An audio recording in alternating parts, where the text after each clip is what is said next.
പ്രഭാഷകൻ 24 അധ്യായം. ജ്ഞാനത്തിൻ്റെ മാഹാത്മ്യം. ജ്ഞാനത്തിൻ്റെ വാക്കുകൾ അവൾക്കു തന്നെ പുകഴ്ചയാണ്. തൻ്റെ ജനത്തിൻ്റെ മധ്യത്തിൽ അവൾ മഹത്വമാർജിക്കുന്നു. അത്യുന്നതൻ്റെ സഭയിൽ അവൾ വായ് തുറക്കുന്നു. അവിടുത്തെ സൈന്യത്തിൻ്റെ മുൻപാകെ അവൾ പ്രഘോഷിക്കുന്നു. അത്യുന്നതൻ്റെ നാവിൽ നിന്ന് പുറപ്പെട്ട് മൂടൽമഞ്ഞ് പോലെ ഞാൻ ഭൂമിയെ ആവരണം ചെയ്തു. ഉന്നതങ്ങളിൽ ഞാൻ വസിച്ചു. മേഘത്തൂണിലായിരുന്നു എൻ്റെ സിംഹാസനം. ഞാൻ തനിയെ ആകാശത്തിന് പ്രദക്ഷിണം വയ്ക്കുകയും പാതാളത്തിൻ്റെ ആഴങ്ങളിൽ സഞ്ചരിക്കുകയും ചെയ്തു. ആഴിയിലെ അലകളിലും ഊഴിയിലും എല്ലാ ജനതകളിലും രാജ്യങ്ങളിലും എനിക്ക് ആധിപത്യം ലഭിച്ചു. ഇവയിലെല്ലാം ഞാൻ വിശ്രമസങ്കേതം അന്വേഷിച്ചു. ആരുടെ ദേശത്ത് വസിക്കണമെന്ന് ഞാൻ ആലോചിച്ചു. അപ്പോൾ സകലത്തിൻ്റെയും സ്രഷ്ടാവ് എനിക്ക് കൽപ്പന നൽകി. എൻ്റെ സ്രഷ്ടാവ് എനിക്ക് കൂടാരത്തിന് സ്ഥലം നിശ്ചയിച്ചു തന്നു.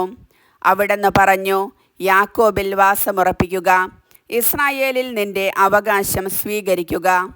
കാലം ആരംഭിക്കുന്നതിന് മുൻപ് അവിടുന്ന് എന്നെ സൃഷ്ടിച്ചു. ഞാൻ അനന്തമായി നിലനിൽക്കുന്നു. വിശുദ്ധ മന്ദിരത്തിൽ അവിടുത്തെ മുൻപിൽ ഞാൻ ശുശ്രൂഷ ചെയ്തു. സിയോനിൽ ഞാൻ വാസമുറപ്പിച്ചു. അങ്ങനെ പ്രിയങ്കരമായ നഗരത്തിൽ അവിടുന്ന് എനിക്ക് വിശ്രമം നൽകി. ജെറൂസലേമിൽ എനിക്ക് ആധിപത്യവും. ഒരു ബഹുമാന്യ ജനതയുടെ ഇടയിൽ അവരുടെ അവകാശമായ കർത്താവിൻ്റെ ഓഹരിയിൽ ഞാൻ വേരുറച്ചു. ലെബനോനിലെ ദേവദാരു പോലെയും ഹെർമോനിലെ സരളമരം പോലെയും ഞാൻ ഉയർന്നു. എൻഗേദിയിലെ ഈന്തപ്പന പോലെയും ജെറീക്കോയിലെ പനിനീർച്ചെടി പോലെയും ഞാൻ വളർന്നു. വയലിലെ ഒലിവുമരം പോലെയും നദീതടത്തിലെ വൃക്ഷം പോലെയും ഞാൻ പുഷ്ടി പ്രാപിച്ചു. ഇലവങ്കം പോലെയും സുഗന്ധതൈലം പോലെയും ഞാൻ പരിമളം പരത്തി. വിശിഷ്ടമായ മീറ പോലെ ഞാൻ സൗരഭ്യം വീശി.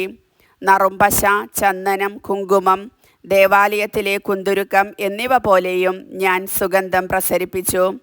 കരുവേല മരം പോലെ ഞാൻ ശാഖ വീശുന്നു. എൻ്റെ ശാഖകൾ മഹത്വവും മനോഹാരിതയും നിറഞ്ഞവയാണ്. മുന്തിരിച്ചെടി പോലെ എൻ്റെ മുകുളങ്ങൾക്ക് ഞാൻ സൗന്ദര്യം പകർന്നു. എൻ്റെ പുഷ്പങ്ങൾ മഹത്വമാർന്ന സമൃദ്ധ ഫലങ്ങളായി പരിണമിക്കുന്നു.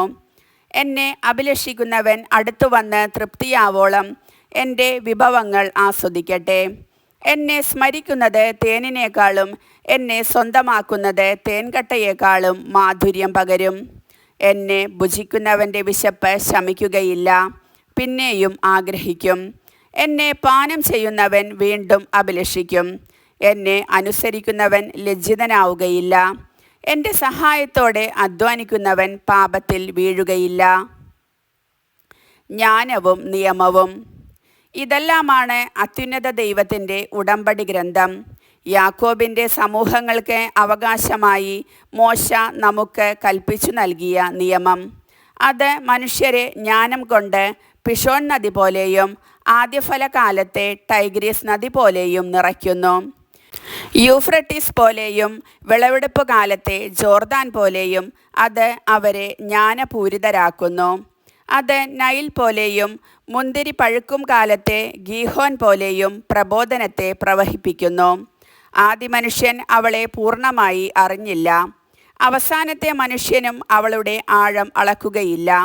അവളുടെ ചിന്ത സമുദ്രത്തേക്കാൾ വിശാലവും അവളുടെ പ്രബോധനം അഗാധത്തേക്കാൾ ആഴമേറിയതും ആണ്. നദിയിൽ നിന്നുള്ള തോട് പോലെയും ഉദ്യാനത്തിലേക്കുള്ള നീർച്ചാല് പോലെയും ഞാൻ ഒഴുകി.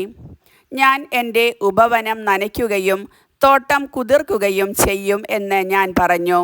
ഇതാ എൻ്റെ തോട് നദിയായി, എൻ്റെ നദി സമുദ്രമായി.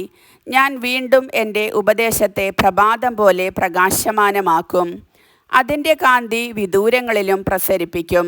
ഞാൻ ഇനിയും എൻ്റെ പ്രബോധനങ്ങൾ പ്രവചനം പോലെ ചൊരിയുകയും ഭാവി തലമുറകൾക്ക് നൽകുകയും ചെയ്യും. ഞാൻ എനിക്ക് വേണ്ടി മാത്രമല്ല, ഉപദേശം തേടുന്ന എല്ലാവർക്കും വേണ്ടിയാണ് അധ്വാനിച്ചതെന്ന് അറിയുക. കർത്താവിൻ്റെ വചനം.